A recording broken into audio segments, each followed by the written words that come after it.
Welcome to the 8th broadcast of Late Nights with Lana. I'm sitting here with Kym Hoffman, running for Neptune Board of Education. How are you doing, Kym? I'm doing good. How are you? I'm doing okay. It's good to be here with you. Yeah. We've discussed some stuff about New Jersey. We've discussed the shore, but we're focusing on Neptune, New Jersey. But before we get to Neptune, I'd love to learn more about what brings you to New Jersey and how long you've been a resident and what brought you to Neptune. Well, I am born and raised in New Jersey. Mm-hmm. I moved to California in my early 20s. I wanted to get involved in the surf and skate industry. I didn't want to wear a suit to work anymore. So I moved to Southern California for 6 years. And then when I moved back, I wanted to make sure that I was in an area that had culture and arts and restaurants and was by the ocean. So I did move to Asbury Park. I met my husband. We actually went to high school together, but we met back up when I moved back from California, and we lived in Asbury. And the next best thing was Neptune. Again, I was still commuting to the city. My husband also commuted at the time, so it was a good meeting point. It was still by the ocean. It was near all of the major highways. And again, it's just a really nice, cultured, and diverse community. Yeah. And you don't commute to the city anymore? No, I do not. I do not. Once I had kids, commuting to the city was like out of the question. Yeah. So I no longer commute. I work for a small company. And with the whole COVID thing, I now work from home full time. So that's also nice. So no, I have zero commute. That's good. And so you have 2 children, and you moved to Neptune School District. And you picked Neptune specifically, the school district, for your children. Again, when we thought about where we wanted to live, we wanted to be somewhere near the beach, somewhere that was diverse and cultured. We grew up in Ocean County, kind of in the sticks, and we really wanted our kids to be in a larger, diverse community. So Neptune was an obvious choice. And again, our children are still young. We have a 3-year-old and a 7-year-old. Neptune does offer an amazing free preschool program. So they will both be going full-time starting this year. That's great. That's great. And school's back in session. Yes, in person, no more remote, no more trying to figure out the tablet. Everybody's there and really thriving. That's good. And so now you've gotten active in your children's education. Can you tell me a little bit about what got you involved in their education once they started at Neptune? Yeah, well, I think it really goes back to when we moved to Neptune, and people would ask, oh, you live in Neptune? Where are you going to send your kids? Oh, you live in Neptune. Where are you going to send your kids? And it was just a constant comment that was, one, I always felt was inappropriate, and 2, was just inaccurate. So our response was always Neptune. We're going to send our kids to Neptune, the community we live in. These are our neighbors. These are our friends. These are the people our kids are going to grow up with. I started attending board meetings, and then there was an incident last year with a staff member and his wife making some transphobic comments that was on video and then went viral. And when that happened, it did really shake me as a parent, especially as an LGBTQ ally. It really upset me. So I started attending meetings regularly. I started speaking up more. I started trying to get other people to attend the meetings. Just again, and when that happened, it gives you the opportunity to see what's going on, to see how it works, to see who the players are, and just to kind of like know what's going on. Like, I have an idea of what's going on in the district. I know what other parents say. I know what the teachers say. It's just, I'd rather not be naive to what's going on. So I'd like to be involved. It feels good to be involved. It feels good to know what's going on in the school district. And again, I do continue to try to advocate for the district, especially the LGBT community.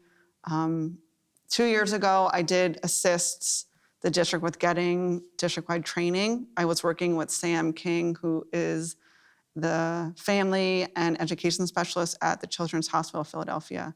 And she came out and did trainings for all of the staff in Neptune, and then she also did more smaller in-person training so that, the teachers could ask more questions that they would feel maybe less comfortable asking in large groups, which was great. And I heard nothing but great responses from everybody that attended, as well as Sam. She said that the response from the staff was great, and she really loved being at Neptune. I know they also did additional trainings with other local organizations that I also heard great things about. That's so, awesome. Yeah. Did you do that training before this It political was going on before this lovely viral video happened. So it also was kind of like a punch to the gut, knowing we were, as a district, doing so good with being inclusive and making sure our staff was trained properly and knew how to advocate and speak for the LGBT community, especially the trans community. Again, a lot of the training was specialized in that. And this also was happening at the same time that the new inclusive curriculum was going on for the state of New Jersey. So I think that also kind of like made people concerned and like what were kids are going to be learning. So I think it all just kind of happened at a really, I don't want to say bad, it just all happened at the same time. You have like this political landscape that's now national and then state by state of anti-LGBTQ politicians just like getting up and saying that this horrible messaging. And these trainings kind of really rewrite that script and show teachers that this is an essential part of the socio-emotional well-being of a student. And we were just chatting about how on school education boards, 1% of the school boards are LGBTQ, which has allowed for this like anti-LGBTQ kind of dumpster fire that we're seeing like just trickle throughout the country. Do you think that was always there, or do you think that that's been hyper focused on due to the political landscape that we're in right now? I want to say both. Both, yeah. I think it probably has always been there, but I think people now feel more comfortable coming from and speaking from uneducated positions. They see stuff online, they see somebody posted a meme, somebody took a screenshot of a curriculum, and 99% of it is misinformation. So I also do my best to make sure that the district and the teachers know, like, you can call me, you can ask me. If I don't know the answer, I'm gonna find out for you. I've read the curriculum, the inclusive curriculum, 2 or 3 times. I've gone over it with our district's head of curriculum, again, just to make sure, like, look, this is what people are saying, and just to squash all of that. None of the stuff that you're seeing online is real. It's just smoke and mirrors, really. And it is disturbing and it is concerning. And that also was one of the reasons I got involved, is I wanted to make sure that misinformation was being stopped. That wasn't affecting our district. We do have such a large, marginalized community to begin with, and then you add in the LGBT community, who is also now largely marginalized. Like, we need to be representing everybody as a whole in our district. And if we're not advocating and speaking up for, the trans community specifically, we're not doing our jobs. Is there a curriculum that's like allowing for education on LGBTQ folks and understanding racism in society? Is that sort of come to play with this inclusive curriculum? So the inclusive curriculum is more on the LGBTQ community. It does play into race, and there are other aspects and curriculums in there. Our district lumped it in. It's LGBTQ and special needs. So it's focusing on making sure we're advocating for all students. At all different levels of learning abilities. And now, what would your role be if you were to be elected to the education board? What would you do? So to be a member on the school board, you are pretty much bringing your ideas to the table. So, and that's when it comes back to, if only 1% of LGBTQ, if there's only 1% of LGBTQ people on boards, you're not at the table. You can't advocate for yourself if you're not there. So again, it's important for me as a parent, as an ally, as an advocator, to make sure that like, if somebody from the community isn't going to be on the table, I want to be at that table. Yeah. I want to make sure that I can advocate the best I can to make sure that that is being done properly. And that's what you do when you're on the board, is you bring these ideas together and you sit together and, you talk about these things and you create policies for the district. You create the policies, you create the goal. You are pretty much creating the things that you want the superintendent to execute. So you're coming up with these ideas and you're making sure that they are executing it for the district properly. Yeah. And then at the end of the year, you sit back and you say, okay, what did we accomplish this year? Did we get to do all these things that we said we were going to do? Did we make sure we did enough this year? And I think that's what it is too, is, the board isn't the end all be all. Like, you're a community member. You're standing there. You are supposed to be speaking as a community member. You're there to make sure that you have the best interest of everybody in the district, right. That you're making policies and you're bringing things to the table that are beneficial and they're going to help our district. Right. How do you find that, or have you been able to find how the students are engaging with this curriculum, and the parents too, and has that shifted since this past election? Well, I have to be honest, our district has always been inclusive, so not much has changed for us. That's good. And that's a good thing. Yeah. We're not out here like rewriting anything. And again, when I spoke to them 2 years ago, she was like, Kym, we already teach all this stuff. Not much is changing. Yeah. The only thing that did change is, the sex ed, the classes will not be taught separately. It'll be together. And that, again, is really looking out for the LGBTQ members that, they may not want to be in the boys' class. They might not want to be in the girls' class. They want to be together. And with technology now, questions and answers are submitted virtually anyway. So it's not like somebody has to stand up and like ask their, awkward question. It's all being done electronically. So I don't see that being an issue. I think that's what a lot of the misinformation is they think that, sex ed is suddenly being taught in second grade. And that's just not happening. Right. That is the misconception, or that like the one that I see constantly is that children start hormones at a young age, and that's just not what happens with trans children. And it's out there. All this information is out there. And that is just and I don't want to say people come from a place of hate. I think it's always ignorance. Yeah. And that this internalized fear where people's own illusions of their gender and sexual orientation are shattered when they see not only trans adults, but we're seeing trans children who've always existed. And I think it's interesting to be in a district where you see parents and you see everyone coming together, and there are a few people that show, who they are in certain instances. But hopefully what happens is that education is there to flourish a healing process, an educational process for those kids. Yeah, and then that's the thing too, is I'm also a pretty blunt person. I'm a pretty honest person.